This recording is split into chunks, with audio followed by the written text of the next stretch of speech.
নমস্কার বন্ধুরা, শিবানী কিচেনে আপনাদেরকে স্বাগত।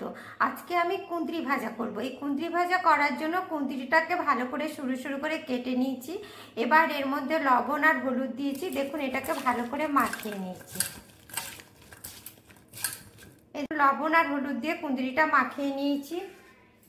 এবার দেখুন, কড়াতে তেল গরম হয়ে গেছে। এবার আমি এই দেখুন শুকনো লঙ্কা ফোড়ন দিয়ে দিলাম। আর এই মাখানো কুঁদরিটা নুন হলুদ ছেড়ে দিলাম।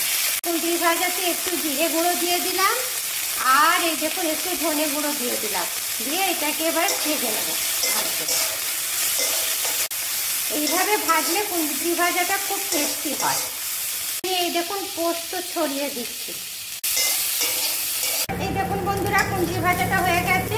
এবার আমি গ্যাসটা বন্ধ করে দিচ্ছি।